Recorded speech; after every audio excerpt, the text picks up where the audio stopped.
નમસ્કાર. ચાલો આજે શિક્ષણની દુનિયામાં ઊંડા ઉતરીએ અને એના મૂળભૂત હેતુઓને સમજીએ. ખાસ કરીને જો ટેટ એચએસ પરીક્ષાની તૈયારી ચાલી રહી હોય તો આ ચર્ચા બહુ જ કામ લાગશે. તો ચાલો એક મોટા અને મૂળભૂત સવાલથી શરૂઆત કરીએ. એવો સવાલ જે સદીઓથી શિક્ષણશાસ્ત્રીઓ અને વિચારકોના મનમાં ઘૂમરાતો રહ્યો છે. આખરે શિક્ષણ છે શું? એનો અસલી મકસદ શું છે? શું એનો અર્થ એ છે કે શિક્ષણ ફક્ત વ્યક્તિના પોતાના વિકાસ માટે છે? પોતાની અંદર જે કંઈ ક્ષમતાઓ છુપાયેલી છે બસ એને જ બહાર લાવવા માટે? કે પછી શિક્ષણનો હેતુ કંઈક બીજો છે? એવો હેતુ જે વધુ સારા નાગરિકો બનાવે અને એક મજબૂત સમાજનું ઘડતર કરે?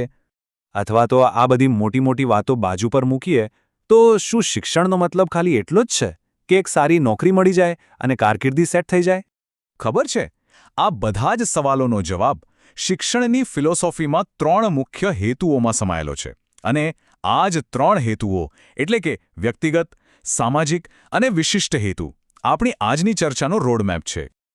તો ચાલો સૌથી પહેલા આપણે વ્યક્તિગત હેતુને સમજીએ. આ એક એવો વિચાર છે જે શીખનારને એટલે કે વિદ્યાર્થીને આખી શિક્ષણ પ્રણાલીના કેન્દ્રમાં મૂકે છે. જુઓ, આની પાછળનો મૂળ વિચાર એવો છે કે દરેક વ્યક્તિ પોતે ખાસ છે, યુનિક છે અને દરેકની અંદર અઢળક ક્ષમતાઓ રહેલી છે. શિક્ષણનું મુખ્ય કામ શું? તો કે આ છુપાયેલી ક્ષમતાઓને ઓળખવી અને એને વિકસાવવી. આ વાતને સ્વામી વિવેકાનંદે બહુ જ સરસ રીતે કહી છે. એમનું વાક્ય છે, શિક્ષણ એ માણસમાં પહેલેથી જ રહેલી પૂર્ણતાનું પ્રગટીકરણ છે. મતલબ કે જ્ઞાન કંઈ બહારથી નથી આવતું, એ તો આપણી અંદર જ છે, બસ એને જાગૃત કરવાનું છે. અને આવો જ વિચાર એરિસ્ટોટલનો પણ હતો. એમણે કહ્યું કે તંદુરસ્ત શરીરમાં તંદુરસ્ત મનનું ઘડતર એટલે શિક્ષણ. એટલે કે વ્યક્તિગત વિકાસમાં ખાલી મગજ જ નહીં, શરીર પણ એટલું જ મહત્વનું છે. એકદમ હોલિસ્ટિક અપ્રોચ, ખરું ને? આ જ વિચારધારાનું સૌથી ઉત્તમ ઉદાહરણ આપણને મહાત્મા ગાંધીના 3Hના સિદ્ધાંતમાં જોવા મળે છે. હેડ યાની કે મસ્તક, હાર્ટ યાની કે હૃદય અને હેન્ડ યાની કે હાથ. ગાંધીજી માનતા હતા કે સાચું શિક્ષણ એ જ છે જે વ્યક્તિના વિચાર, એની લાગણીઓ અને એના કામ આ ત્રણેય વચ્ચે એક સંતુલન બનાવે. તો આ થઈ વ્યક્તિગત હેતુની વાત. પણ માણસ એકલો તો નથી જ જીવતો, બરાબર? એટલે હવે આપણે આગળ વધીએ અને બીજા હેતુ એટલે કે સામાજિક હેતુને સમજીએ. જોઈએ કે શિક્ષણ કઈ રીતે એક સારા સમાજના નિર્માણમાં મદદરૂપ થાય છે. આ બાબતે એક બહુ મોટા શિક્ષણશાસ્ત્રી જ્હોન ડ્યુઈ એમણે કહ્યું હતું કે શિક્ષણ એક સામાજિક પ્રક્રિયા છે અને શાળા એ સમાજની એક નાનકડી પ્રતિકૃતિ છે. સીધી વાત છે, શિક્ષણનો હેતુ જ એ છે કે વ્યક્તિને સમાજનો એક જવાબદાર અને કામનો સભ્ય બનાવી શકાય. અને ખાસ કરીને જો આપણા ભારતીય બંધારણના સંદર્ભમાં વિચારીએ તો સામાજિક હેતુનો અર્થ થાય છે એવા નાગરિકો તૈયાર કરવા જે લોકશાહીના મૂળભૂત મૂલ્યો જેવા કે સમાનતા, સ્વતંત્રતા અને ભાઈચારો આ બધાને માત્ર સમજે જ નહીં પણ દિલથી એનું સન્માન પણ કરે. ચાલો હવે વાત કરીએ ત્રીજા અને કદાચ સૌથી પ્રેક્ટિકલ હેતુની, જેને કહેવાય છે વિશિષ્ટ હેતુ. આ હેતુ સીધો જ કોઈ ચોક્કસ કામ કે પ્રોફેશન સાથે જોડાયેલો છે. જેમ કે કોઈને ડૉક્ટર બનવું હોય, એન્જિનિયર બનવું હોય કે પછી કોઈ ખાસ સ્કિલ શીખવી હોય. આ બધા ટૂંકા ગાળાના અને ચોક્કસ લક્ષ્યો છે. ટૂંકમાં કહીએ તો આ હેતુ વ્યક્તિને પગભર થવામાં મદદ કરે છે, આર્થિક રીતે આત્મનિર્ભર બનાવે છે, જેથી એ પોતાની અને પોતાના પરિવારની જરૂરિયાતો પૂરી કરી શકે.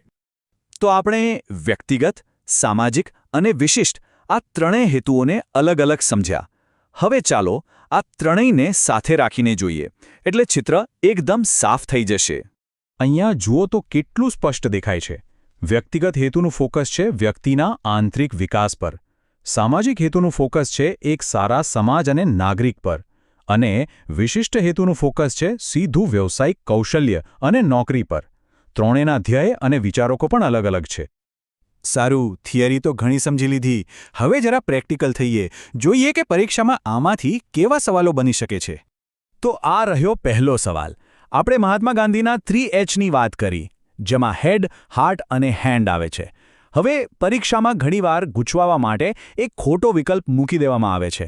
તો એ કયો શબ્દ છે જે લોકો ભૂલથી ત્રીજો H માની લે છે? હેલ્થ કે ઓનેસ્ટી?